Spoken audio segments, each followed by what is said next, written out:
aí pessoal, tudo certo? Bem-vindos a mais um vídeo. E hoje eu vou estar mostrando como que a gente consegue configurar o SNint mais o Preader do jeito certo. Bom, pelo menos segundo a própria documentação do Preader, né? Na verdade eu já fiz esse vídeo ano passado, se alguém tiver curiosidade, o link tá aqui. Só que acontece que o SNint mudou como ele é feito as configurações e, por exemplo, a gente não consegue mais criar um arquivo em JSON para configurar. Então eu vou estar repassando aqui tudo que a gente viu, só que com uma versão nova, né? Com a versão de como a gente faria isso em 2024, né? Com tudo atualizado. Então para começar o básico, né? Qual que é o problema de configurar esse cara do jeito errado? Muita gente utiliza a extensão do SNint Preader para fazer o Preader e se integrar com o SNint. O que essa extensão faz? Ela roda o Preader através do SNint. Só que isso não é muito rápido, né? O SNint, que é um linter, ele vai muito mais a fundo do que simplesmente corrigir erros de sintaxe. Ele precisa montar uma árvore semântica e poder analisar de fato se o seu código está escrito certo ou não. Enquanto o Preader, o papel dele não é esse. O papel do Preader é simplesmente ir lá e corrigir tudo que ele tem de forma burra, por assim dizer, né? Então se ele vê umas aspas duplas, ele vai trocar com uma aspa simples, se ele vê um final de linha, ele vai botar um ponto e vírgula, tudo dependendo da sua configuração, obviamente, né? Mas são só coisas de estilos, não tem nada a ver se o seu código está escrito certo ou errado. Ele não faz esse tipo de análise, enquanto o linter faz. Então rodar o Preader através do SNint, você está deixando o Preader muito mais lento do que ele poderia ser. E você está pesando muito mais o SNint, mandando ele fazer coisas que ele não precisaria estar fazendo. Então o fluxo ideal é deixar tudo de estilo pelo Preader, enquanto o SNint foca apenas em corrigir erros de sintaxe, né? Ver se você tem uma variável que não foi utilizada, ver se você está usando a quantidade de parâmetros certos, enfim, né? Você pode ter várias regras dentro do SNint. Outro problema, né, comum é que quando você tem esse cara configurado pelo SNint, ele vai acabar te dando erros de estilo, né? O que não é o ideal, né? Pelo menos foge um pouco da filosofia do Preader, que é fazer você esquecer que você está tendo de formatar o seu código, né? Ele quer formatar tudo para você. E quando você configura pelo SNint, utilizando o plugin, né? Ele vai disparar um erro e o seu código vai ficar inteiro vermelho. E pior ainda, né? Às vezes as configurações elas não dão match. Então quando você salva pelo SNint, a configuração de estilo do SNint está falando para você usar aspas duplas. Mas o Preader está falando para você usar aspas simples. Então ele vai acabar convertendo todas as aspas duplas para aspas simples e o seu código inteiro vai ficar errado. E você nunca vai precisar acertar isso porque quando você salvar, o SNint vai converter para aspas duplas para corrigir o erro, o Preader vai voltar para aspas simples e vai dar o erro de novo. Então por isso que manter os dois caras configurando isso não é a melhor opção. Então aqui galera, vamos aqui instalar o SNint e vamos ver como ficou mais fácil configurar os dois caras juntos, né? Então basicamente o que a gente vai fazer é seguir aqui a própria documentação do SNint. Basicamente para configurar ele é uma linha. Então eu vou copiar esse cara e colar aqui no meu terminal. Eu tenho aqui um projeto em branco, né, onde eu só tenho um arquivo simples. Então, basicamente aqui, a primeira coisa que eu me pergunto é o que eu quero fazer de fato com o SNint. Se eu quero verificar apenas a sintaxe do meu código, ou se eu quero verificar a sintaxe e tentar achar alguns problemas.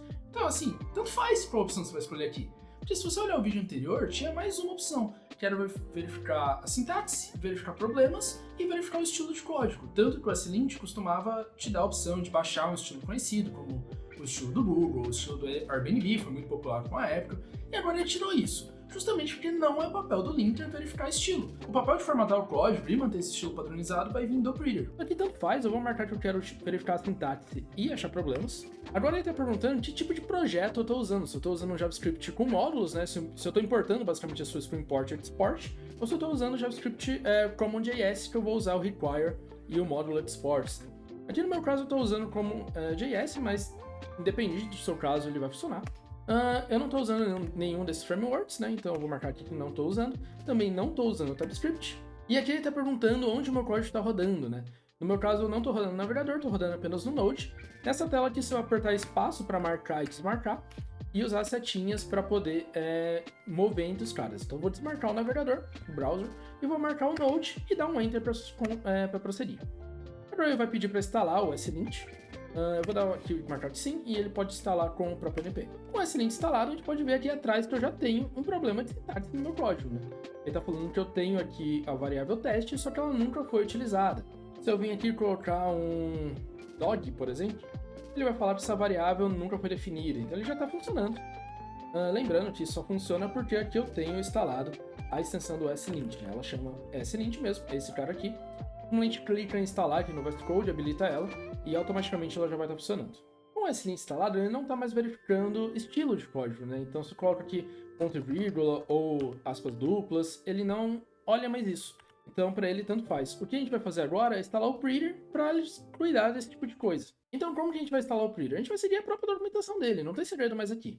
Então aqui na própria documentação do Preader, ele fala que o jeito de instalar ele é rodar esse comando aqui, npm install save dev save exec Preader. Então, vamos copiar esse cara aqui e mandar ele executar aqui no nosso terminal. Dá um Enter. Beleza, já adicionou aqui o meu pacote. E agora a gente basicamente precisa criar o arquivo de configuração do Preader. Então, ponto Preader rc.json, ou dependendo, você pode usar outros formatos de extensão também. Eu vou usar aqui o JSON porque eu acho ele mais simples. Então agora eu posso simplesmente configurar as minhas coisas, né? Single quotes, por exemplo, para falar que eu quero usar aspas simples em vez de aspas duplas. Marcar como true. Se eu salvar, agora ele vai trocar para mim o de aspas duplas para aspas simples e vai colocar aqui também o ponto e vírgula no final.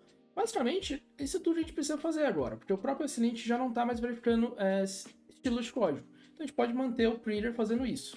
Caso você tenha um projeto antigo que ainda está usando a versão do Silent que está verificando código, está verificando o seu estilo de código, está tendo conflitos nisso, então você pode simplesmente vir nas configurações do Silent e desativar todas as regras que dão conflito com o Preader. Como que a gente consegue fazer isso? Aqui na própria documentação do Preader, né, a gente tem um cara aqui se integrando com o lint. Entrando aqui nele, ele vai falar que a gente tem esse pacote aqui, esse lint config Preader, que vai basicamente fazer isso que a gente precisa. Eu vou estender ele e todas as regras que poderiam dar conflito com o Preader, ele vai desativar. Então, basicamente, eu posso simplesmente instalar esse cara, né, copiando essa linha de comandos, rolando aqui, e agora eu posso importar ele aqui. E agora, aqui no meu array que eu estou exportando, eu coloco ele por último. Ele sempre fica por último para ele sobrescrever tudo que tiver para cima, né? Então o último cara que aparecer aqui vai ser o que vai mandar. Com isso daqui, se eu tivesse alguma regra aqui dentro que tivesse dando conflito com o Preader, ele desativaria para mim. Então basicamente só com isso eu já consigo configurar tudo que eu preciso. Posso colocar agora todo o meu estilo aqui, então por exemplo usando single quote. Posso falar que eu não quero ponto e vírgula no final, então semi falso. Posso falar aqui também que eu sempre quero ter parênteses na minha error function, né? Então se eu tivesse alguma coisa aqui, quando eu salvar, ele vai colocar aqui o parênteses para mim em volta do A, né? Que na sintaxe de JavaScript não necessariamente precisaria, esse cara aqui tá certo. Inclusive aqui no Preader, o slint, inclusive aqui o slint está falando que eu declarei o A, mas eu não estou utilizando ele, né? Eu não tenho mais erros do slint, né? E quando eu salvar, ele vai formatar para mim usando o Preader. Então as regras que eu defini aqui dentro do arquivo do Preader, ele vai aplicar. Então ficou muito melhor e muito mais fácil configurar o slint depois dessa nova atualização.